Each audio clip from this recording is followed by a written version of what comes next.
When terrorists attack civilians in Kashmir, why does the media hesitate to call them as terrorists? You hear them being called every other word except terrorists, like militants, armed men, extremists. This hypocrisy and Eurocentric approach that is present in the international media is really, really disappointing and despicable in some cases, right? The reason is because an instance where around 30 people, innocent people, are selectively killed by people, unarmed civilians, right? These people who murdered them, who executed them, they're being called every other name except terrorists. I don't know why that is. Is it because it'll offend them, it'll hurt their feelings?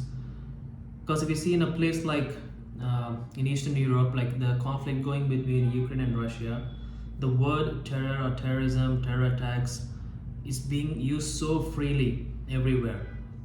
Okay, but then when it comes to a geographical location like here in South Asia, there is a different approach, right? This is something, a hypocrisy that has to be confronted, because not everyone is perfect, right? So even if we think of Europe, these European countries that's advocating for peace, or countries that think themselves as peaceful, like Sweden, for example, in the international rankings on peace index, one of the most peaceful countries is Sweden.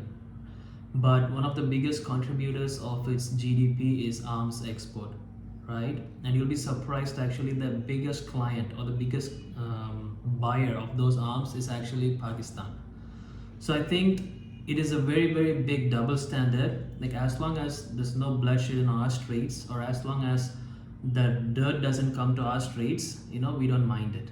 And then we will have that superiority where we would say that we are clean, our hands are clean, when it's actually your weapons that's actually creating bloodshed in certain cases.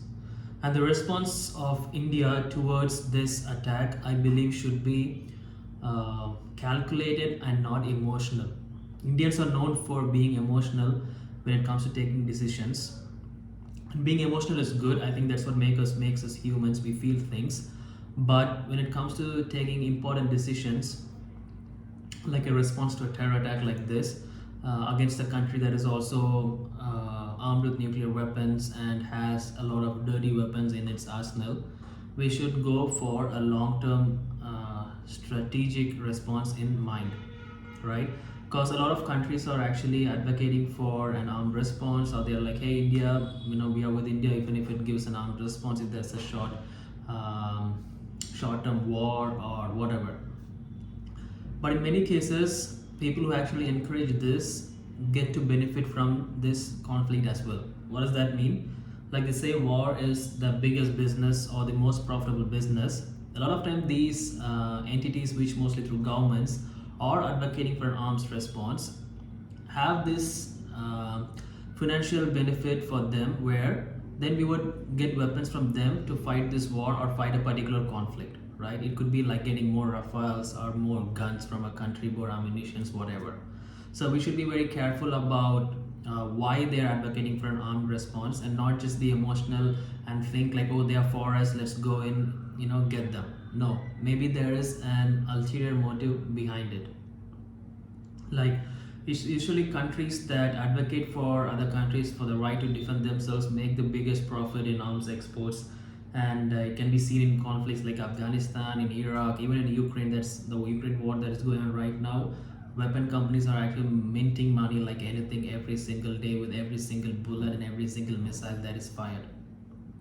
And India should rethink its reliance on global powers, especially the US, as most of you must be aware of the recent comments where he said India is also my friend, Pakistan is also my friend. Because we should always see the reason behind why people make certain statements. Because at the end of the day, everything in the international sphere, just like in human relations, is mostly influenced by economic or financial benefits or perspectives, right? So what's in it for Pakistan, or what's in it for US to have a good relationship with Pakistan, in spite of them sheltering the 9/11 attacker and many other terrorists, and still training many other terrorists, like one of the biggest exports is terrorism. So what's in it for the US? Recent news have shown that Some of the world's largest untapped mineral deposits are in Pakistan, with some of the biggest copper and gold deposits amounting to almost $3 trillion.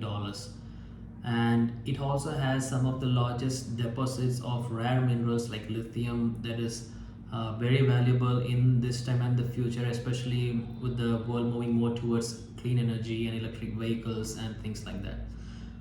And right now in the entire world, China almost has a monopoly over these rare minerals, and US also purchases it from China. It's dependent on China, and with the tariff war going between them and China restricting sale of certain minerals or increasing the tariff on those minerals, it is looking for alternatives, the US. So in that's where Pakistan comes in. They have a very good perspective of developing those areas in Pakistan where they can get those minerals and they're not solely dependent on China.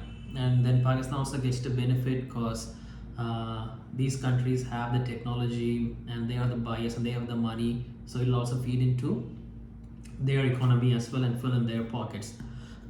So we should be careful while not make a decision too fast thinking that some country is for us, right? And in the case of US, this is why like we can say we cannot blindly support for them to take our side, or at least the right side, because yeah, that's the reason.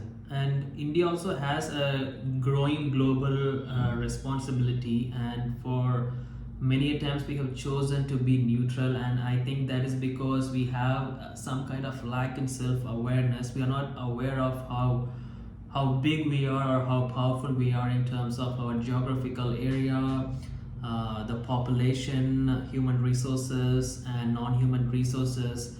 And India should become more self-aware and start being more assertive. That is one area where we can definitely improve ourselves, because in the international order, at the end of the day, there is no one governing authority. It's a state of anarchy, and it's almost like might prevails, and I think India should be more vocal and assertive in its approach to these issues or issues like these. Now, what does Pakistan get to benefit from an attack like this?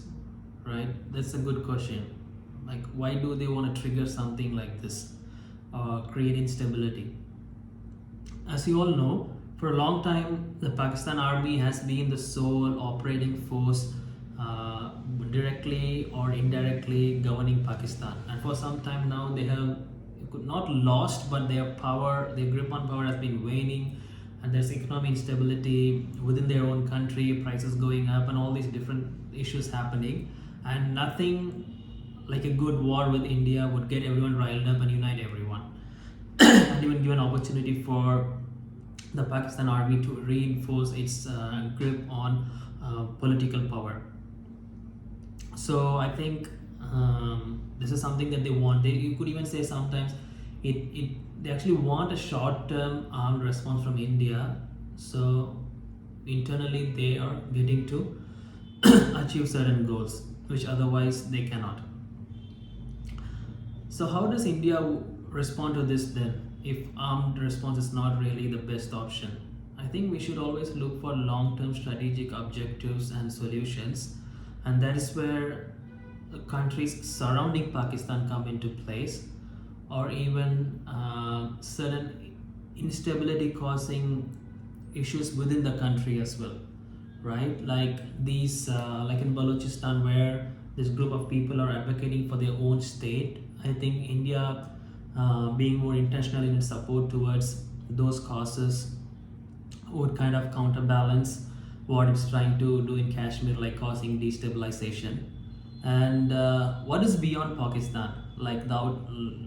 Pakistan is border to India. Then what is beyond Pakistan? Iran, right? So I think India should have or try to develop a much more working relationship with Iran, because instability in Pakistan would also cause instability along the borders of Iran, because they share a really long border, and it can act as a bulwark, as a counterbalance to what Pakistan is trying to do in India in terms of creating chaos and disturbance.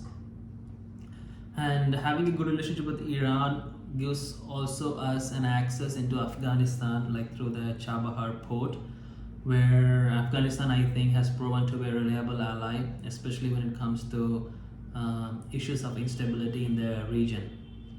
And so I think India should exploit it more to build a productive working relationship with both Afghanistan and Iran to counterbalance the harm Pakistan is trying to cause to India and its people.